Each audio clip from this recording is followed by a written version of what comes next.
Okay, तो इस video में मैं कवर करूँगी कि डॉक्यूमेंट्स आपको क्या क्या चाहिए होंगे, आपका फ़ीस कितना होगा एंड आपका जो प्रोसेस होगा, सबमिट करना पड़ेगा किस तरह फॉर्म, वो भी मैं बताऊँगी। ठीक है, तो वीडियो को एंड तक ज़रूर देखना।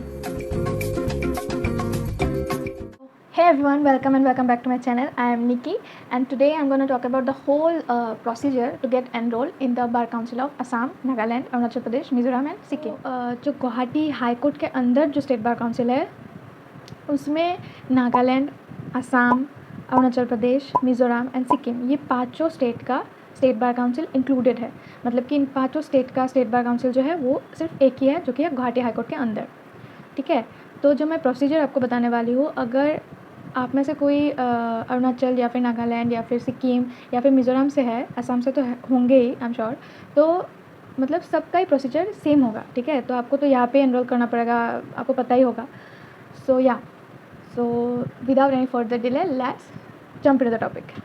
The documents which are required in the procedure. Okay, तो फर्स्ट है पासपोर्ट साइज़ फ़ोटो, जो कि सबको पता ही होगा। पासपोर्ट साइज़ फ़ोटो आपको चाहिए होगा लगभग 5 to 6 कॉपी। आप मतलब एक 10 कॉपी बना के रखना।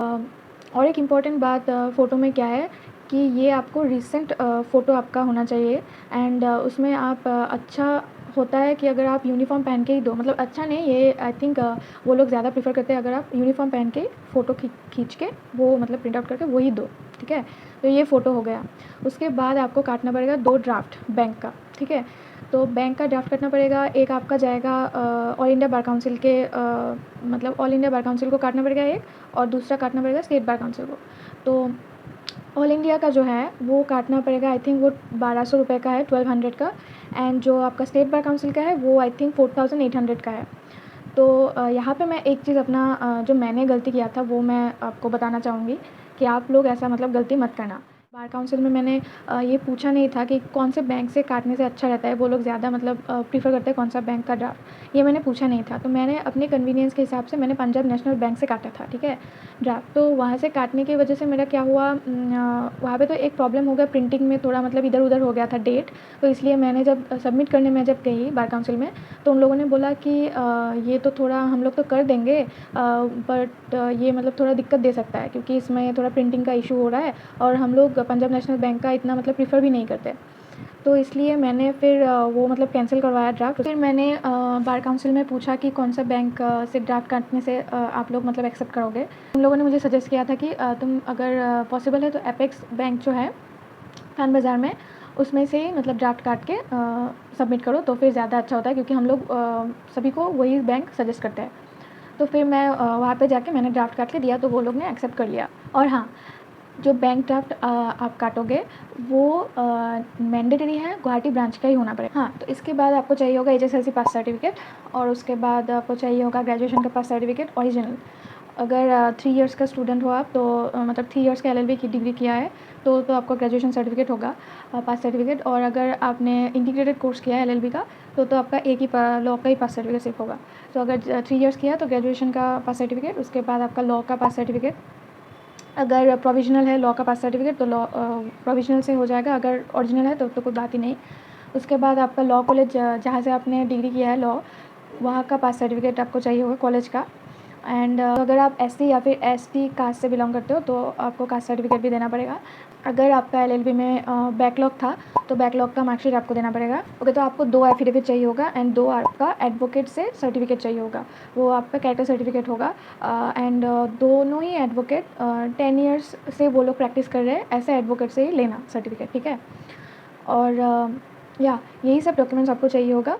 Now I am gonna talk about the total fees, कितना आपको लगेगा एंड कितना आपका अप्रॉक्स जा सकता है। तो जैसे कि मैंने बताया, आपको 2 ड्राफ्ट काटना पड़ेगा, वहाँ पे आपका टोटल लगभग 6000 जाएगा।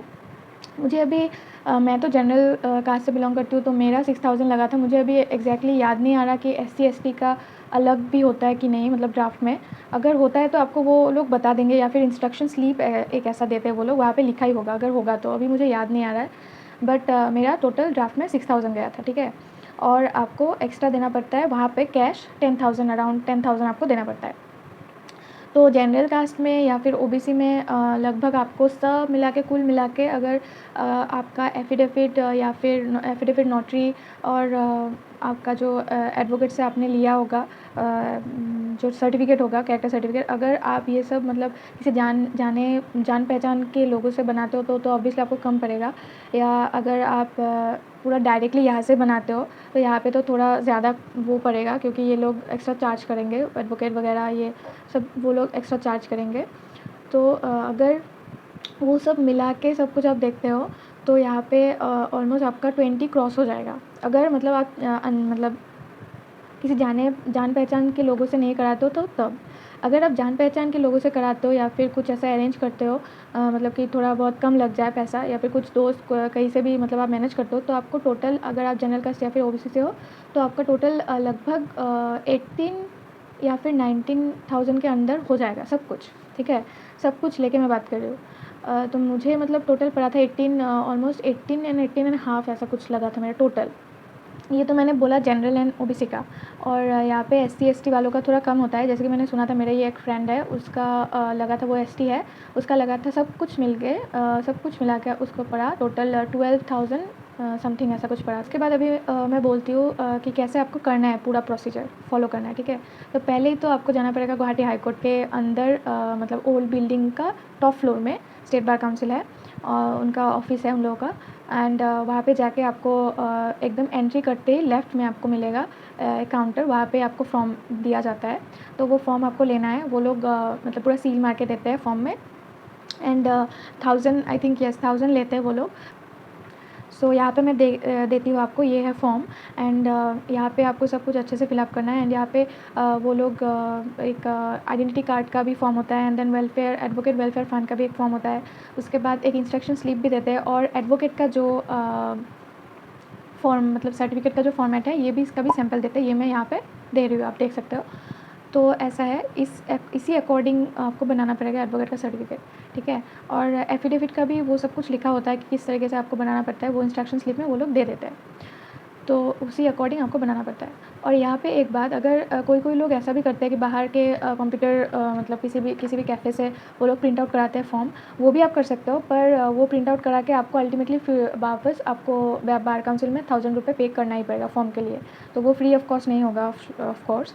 तो इसीलिए मैं प्रेफर करती हूँ कि वहाँ पे जाके बार काउंसिल से अपना वो फॉर्म ले लो, क्योंकि अल्टीमेटली आपको तो 1000 रुपये पे करना ही पड़ेगा। एंड ऊपर से दुकान में अगर आप बनाते हो एक्स्ट्रा करके, उसका भी प्रिंट आउट का पैसा जाएगा। तो अच्छा है कि वहाँ से डायरेक्ट ले लो ना। तो मैंने तो वही किया था, मैंने बार काउंसिल से डायरेक्ट लिया था 1000 रुपये दे के।